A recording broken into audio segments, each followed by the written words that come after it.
Estimados alunos, nessa aula a gente vai falar sobre a legitimidade para requerer a falência e vamos falar de um assunto importantíssimo que é a ordem de classificação dos créditos. Em relação à legitimidade, é parte legítima para ajuizar uma falência o próprio devedor, o cônjuge sobrevivente, qualquer herdeiro devedor ou inventariante, cotista ou acionista do devedor na forma da lei ou do ato constitutivo da sociedade. Ou seja, aqui são os rolos de legitimidade ativa para requerer uma falência de um empresário ou da sociedade empresária. Qualquer credor pode pedir a falência e tem legitimidade, mesmo que o seu título não tenha vencido ainda. Lembre-se que na aula passada a gente falou sobre a insolvência jurídica.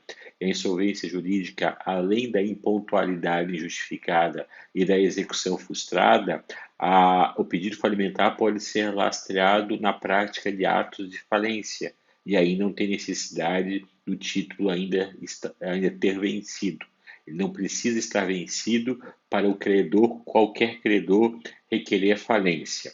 Um detalhe: quando o credor for empresário, além de demonstrar sua condição de credor, mostrando o título mesmo que não vencido, ele tem que mostrar sua condição de irregularidade. Lembre-se que a gente viu nas aulas passadas em relação ao empresário irregular. Ele pode sofrer falência, mas ele não pode requerer a falência de outro empresário, de outra sociedade empresária, nem requerer a recuperação judicial. Então, se ele for um credor empresário, além de mostrar o título, ele tem que demonstrar a sua regularidade na junta comercial, ok? E também tem a autofalência. O devedor requer em juízo a sua própria falência, mas isso a gente vai ver um rito especial, a gente vai ver mais no final desse curso.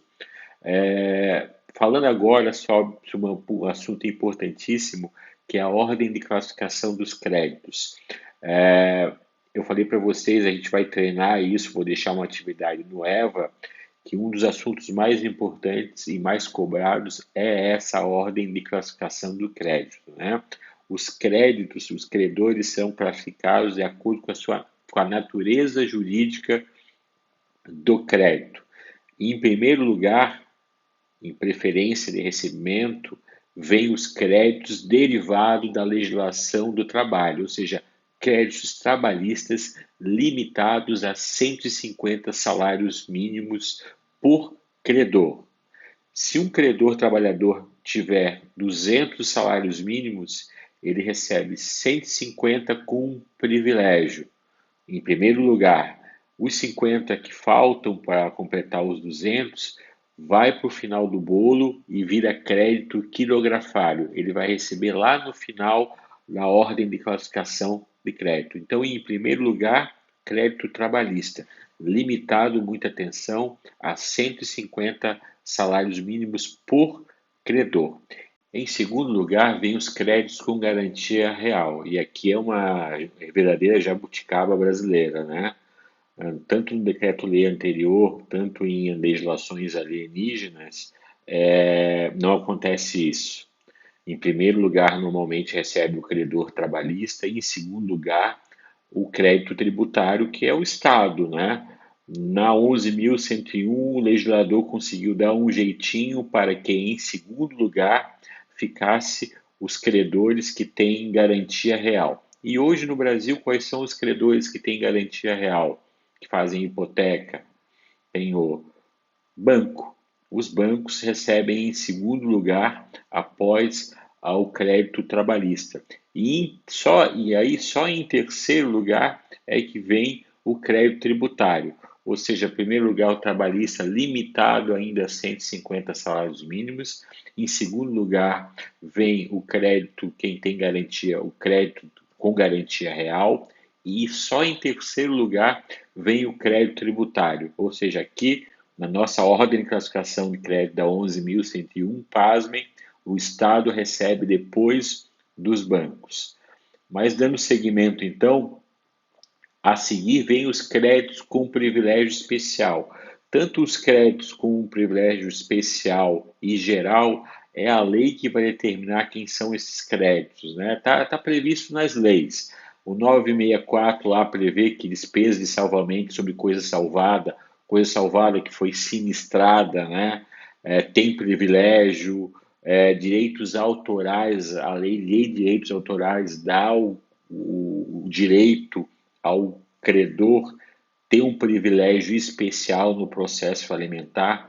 Então, depois de pagar os trabalhadores, limitado a 150 salários mínimos por trabalhador, depois de pagar todos que têm garantia real, depois de pagar todos que têm crédito tributário, vem com um privilégio especial que a lei determinar. Por exemplo, quem tem direito autoral, a lei determina que tem um certo privilégio, vai receber nessa ordem de classificação de crédito. E dando seguimento, o próximo crédito é o crédito com privilégio geral.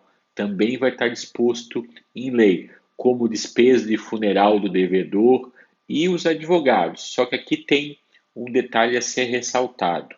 O STJ, inclusive na época o STF, consolidou que o crédito de natureza de honorários tem natureza salarial, porque é o labor do profissional liberal advogado. Ou seja, se o advogado for credor da massa falida, ele não, por entendimento jurisprudencial e doutrinário também, ele não recebe mais aqui com privilégio geral. Ele vai receber de acordo com o reconhecimento da sua natureza jurídica, desse crédito ser de natureza jurídica salarial. Então, ele vai receber lá em primeiro lugar, junto com os trabalhadores. Claro, limitado a 150 salários mínimos. E, por fim, vem os coitados dos credores quirografários. Quem é um credor quirografário? Aquele credor que não tem garantia nenhum. É um prestador de serviço, é um excesso de crédito trabalhista que só vai receber com privilégio com até 150 salários mínimos. Se ultrapassar isso, vai receber como credor quirografário, e outros créditos que não tenha garantia nenhuma.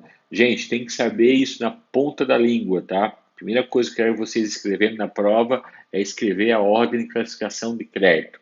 Em primeiro lugar, vem o credor trabalhista limitado a 150 salários mínimos por trabalhador. Em segundo lugar, aqui que tem garantia real. Em terceiro lugar, vem o crédito tributário. Em quarto, quem tem crédito especial. Em quinto, quem tem crédito geral, especial e geral, a lei vai determinar. Em último lugar, o credor quirografário. Estimados, um até logo a todos. Hoje a aula é curta. Eu não quero avançar muito porque tenho esperança que isso logo vai terminar e nós vamos se encontrar presencialmente, onde a troca de experiência é muito mais intensa. Quero, antes de avançar na matéria, treinar vocês na ordem de classificação de crédito, então fiquem atentos que vai ter lá na aba avaliação do EVA uma atividade a ser feita. Até logo a todos.